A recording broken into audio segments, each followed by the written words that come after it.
course, as ever, lots of questions for Karl as well, just to sort of try and tap into his brain, see what's going on there.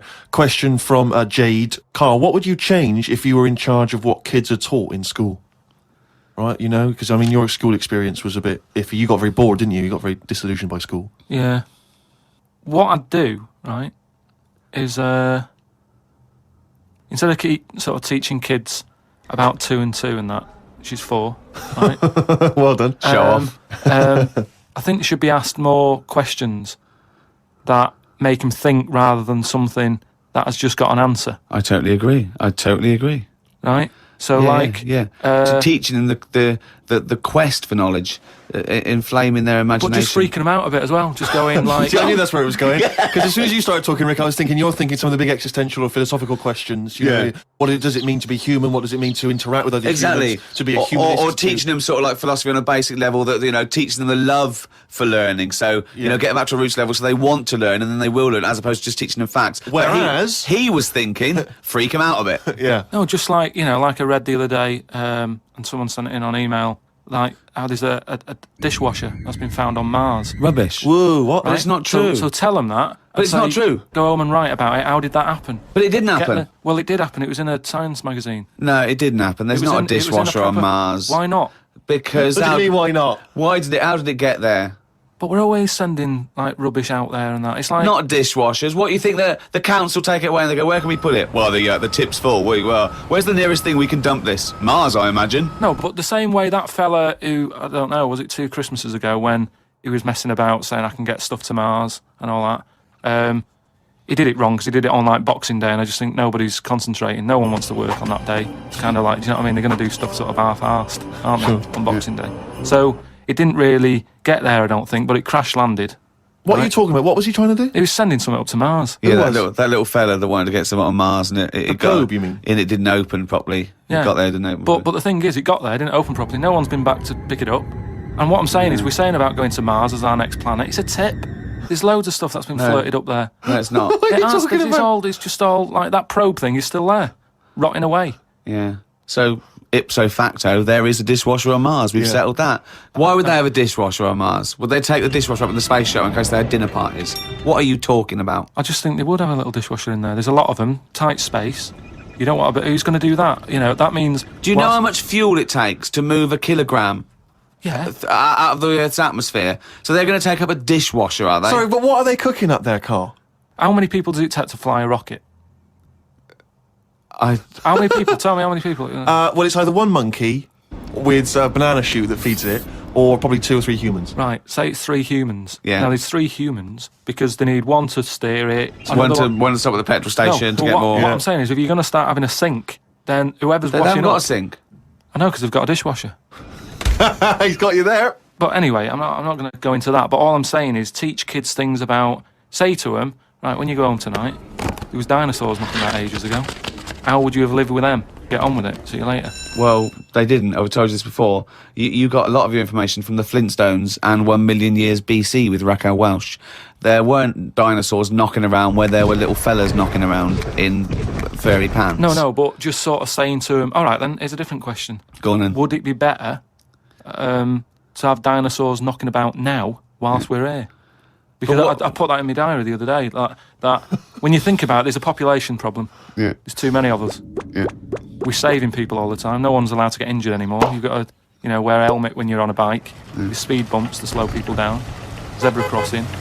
Cures for illnesses. No one's dying anymore, right? Well, I think they are. Not as many as they should be, because the world's crowded. All I'm saying is... there's still people dying. I think there's still people dying. Not that many, though. Yeah, I think there's still millions of people dying. Apparently, a handful. Loads of people are living longer. And that's a problem. So you feel that you should introduce Tyrannosaurus Rex into, say, London, just have him wandering around, just picking people up. That's what... Just sort of random and that. Because I don't know... I mean, I'm not wishing that anyone I know dies and that, but all I'm saying is I don't know anyone who's died for ages. Right. Whereas if a dinosaur was knocking about, you'd go... Neil's gone missing. Yeah. And Nora's had her head bitten off by a... Whatever. I just think then it is survival of the fittest, which is... We've lost all that now. You don't even have to be fit to survive. They just keep sticking a new lung on you. Or... Do you know what I mean? They can do too much now to keep people going. They just keep sticking a new lung on you. question from Kevin. He says, Carl, other than the famous boxing match that you've often talked about, I know that took up about 20 minutes of your time, have you ever been in any other kind of fight? I don't suppose a slanging match. I think they're talking, have you ever been in a physical fight? Once that I can remember. It was over a woman. Well, a girl. I was at school. Yeah. And it was because, like, it's hassle, innit? Right, relationships when you're younger. How old were you? About 7. It was over a woman. Go on then. Yeah, go on. And there was this girl knocking about who, you know, she was quite good looking, everybody liked. And my mate, he really liked her. And I didn't sort of ask her out on that, but she just sort of took a shine to me and stuff. Right?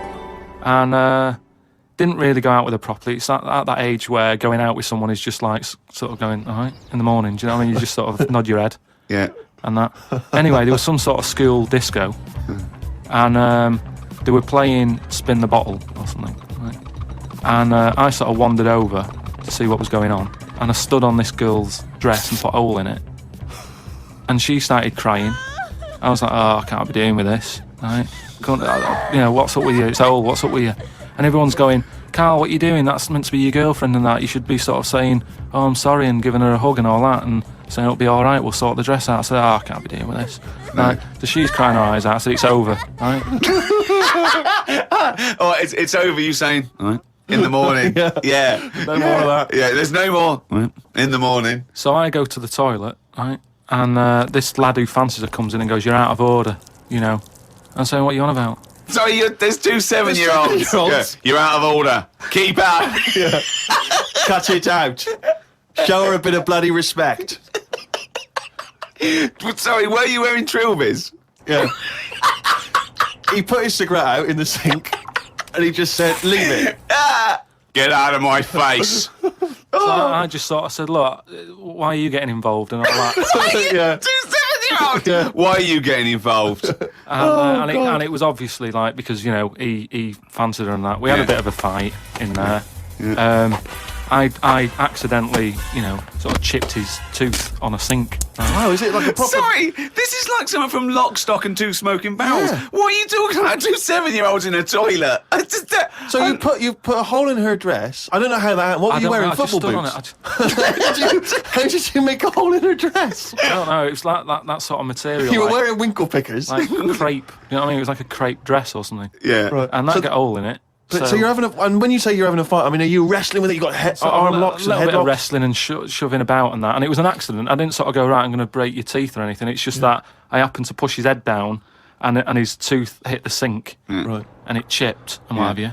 After that, like I sort of left there and stuff, and we had to go into assembly, and there was a copper in there doing some presentation saying, "Listen, kids, you know, don't get into trouble, because we're out there and we'll get you." Right, so sort of trying to teach the kids young not to get into any trouble and stuff. So I'm sat in the assembly room thinking, oh God, there's a copper here talking, and like my mate's going to come in a minute, like with a chipped tooth and everything. And Questions are going to get asked. That's what kind of happened. I mean, the coppers didn't get involved. Yeah. Did you turn your back on violence after that then? Yeah. He said, you'll never take me alive, copper. So yeah, that was the sort of last fight. Brilliant. Some of the questions coming in now, Rick, are just, I don't know what they're intending. What response they're hoping for, really. This is one from Rob. He just says, I was just wondering, what are Carl's views on the human appendix? What do you think, Carl? What do you think of the human appendix? Never worried about it. Well, no, I think Rob's point is that it's sort of pretty redundant now. So this is kind of what we've talked about before, where... He always says that. He always says something like, oh, we've talked about this before. And the thing that he's talked about is nothing like it. What I mean is, we've obviously interfered somewhere along the way. And Well, we we shouldn't have done. interfered, yeah. we shouldn't have done, because it's the same way, like, if we didn't have planes and that, would we have wings now? If we'd have No. needed to get about, No. would we have had wings? No, the answer's no. Next. No, but you say that, but look at the Because way... he's right, he says it because he's right. No, but all I'm saying is you see that little picture of like an ape to man. Yeah. At first, they're crawling about on all fours because probably you're looking for food, so you want to be down there. So Right. if you're on both legs, you're missing stuff that's on the floor. What sort of time period do you think this... Because, I mean, we started, dabbling with a plane maybe 100 years ago. So what sort of time period do you think this little thing who's scrabbling around looking for food stood up and I don't walked? know. I sort of don't worry about time. Sort of Well, I'll behind- tell you now, we behind wouldn't have Rome. wings now. If the Wright brothers had said, "Oh, forget it," we wouldn't have wings now.